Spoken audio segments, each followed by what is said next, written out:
Well, hello, my name is Christopher Scott, and I serve as a small groups pastor of a local church. In this video, I'm going to give you a brief introduction to the book of Jonah. Okay, I'm doing these videos as part of a series that I've done to help people use the Wearsby Bible Study Guides in their small group.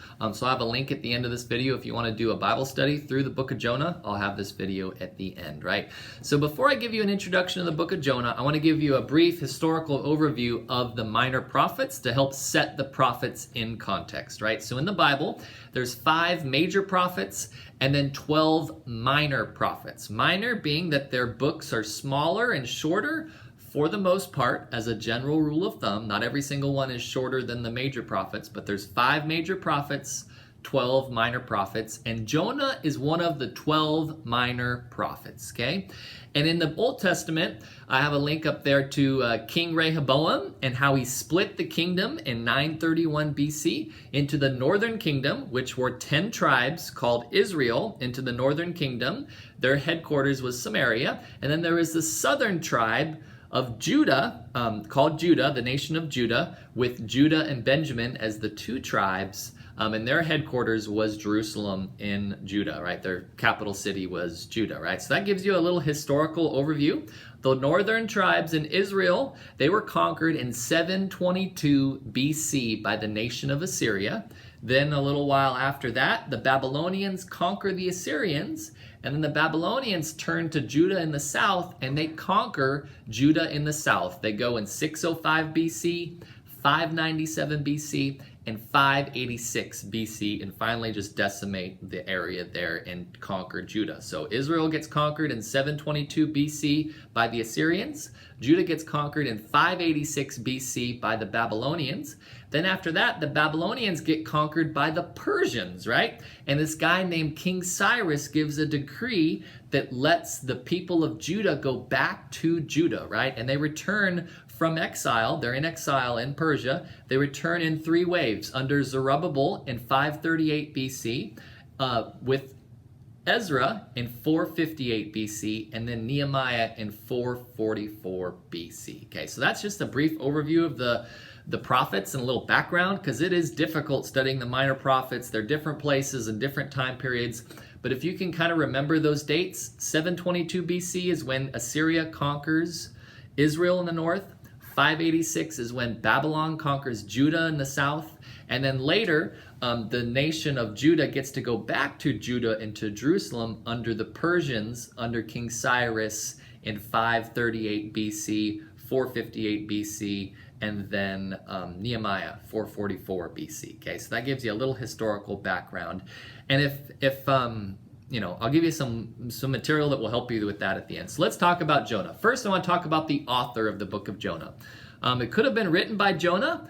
He certainly wrote the Psalm in chapter 2 of the book of Jonah, or maybe somebody compiled Jonah's thoughts a little later on. So the prophets are interesting because most of them write their own prophecies, but they are kept together and maybe are added to a little later on. The audience that Jonah was writing to, right? He was writing to and speaking to the Assyrians, right? And their headquarters at that time was Nineveh. And the Assyrians were one of the most powerful nations of that time. But also, Jonah's book was going to the nation of Israel to tell them about what it means to be obedient to God, okay? The date the book was written, the events take place between 793 BC and 753 BC, right? So this is before the fall of Israel in 722 BC. That's why I shared those dates with you, okay? As we talk about Jonah in this book, a couple other random things I want to give you backgrounds on. Jonah was a prophet ministering in the northern kingdom, like I mentioned, because before the northern kingdom had been conquered by the Assyrians. And he ministered during the reign of Jeroboam, 793 BC to 753 BC. And we know that based on 2 Kings 14:25. It mentions Jonah specifically. Additionally, Jesus also mentions Jonah, the historical man, in Matthew 12:41 and Luke 11:52. So Jonah was a historical guy. The Old Testament references him. The New Testament, Jesus references him. He was a historical man that lived and worked and was swallowed by a giant fish and spit up on a shore and all those interesting things that everybody loves to talk about, okay?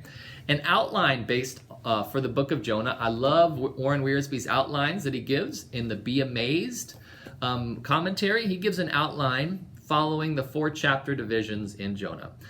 Chapter 1 is God's patience with Jonah in the wrong that Jonah does, right? He goes the opposite way. Chapter 2 is God's mercy towards Jonah in realizing Jonah had done something wrong. Chapter 3 is God's power through Jonah in changing Nineveh and turning their hearts towards God. Chapter 4 is God's ministry to Jonah in changing Jonah's heart. So that's an outline from Warren Wiersbe there that I really like. And so a key verse that Warren Wiersbe says is Jonah chapter 2, verse 9. Hosea, Joel, Amos, Obadiah, Jonah. I'm trying to find Jonah here real quick in my Bible. Jonah chapter 2:9, a good reason you want to memorize the order of the books of the Bible, because you can find it quickly when in a pinch like me, when I forgot to turn to it before the video started. So Jonah chapter 2 verse 9 is a key verse to the book of Jonah that Warren Wiersbe gives. He says in Jonah chapter 2:9, it says, "But I will offer sacrifices to you with songs of praise, and I will fulfill all of my vows. For my salvation comes from the Lord alone," right? And that relates to the key theme of the book that Wiersbe says, obeying God's will brings blessing to us and to others. Disobedience brings discipline. And we see that in Nineveh's life, right? In Jonah's life. When he disobeys God and goes the other way, God disciplines him. But when he obeys God and goes where God wants him to go, God blesses others through Jonah's life. So I hope that was helpful for you as you facilitate or as you're learning about the book of Jonah. If you want to do a small group study, I really encourage you to use the Wiersbe Bible study guides. I'll put some links down there in the descriptions of this video to help you if you want to learn to do that. They are affiliate links, so that I do get a small commission if you purchase something from Amazon, or you can pick up the books at a local bookstore. So there's a great Bible study guide you can use that takes you through the book of Jonah and some other minor prophets. I also really recommend the Wiersbe Bible study guides, particularly Be Amazed, which covers Jonah and a lot of other small group minor prophets. And there's a resource I used that I really liked. It was an introduction to the prophetic books by C. Hassel Bullock, right?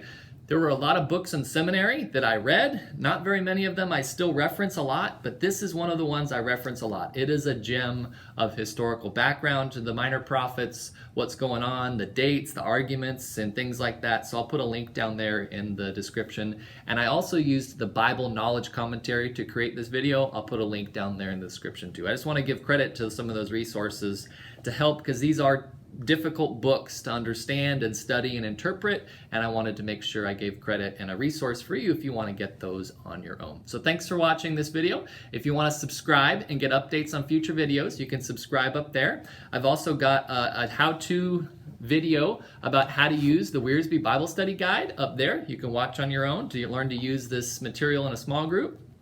If you want to learn about other introductions to books of the Bible, I got a bunch of those videos over there, and then some facilitator tips if you want to facilitate a small group over there. Thanks for watching, and I hope to catch you again soon on another video.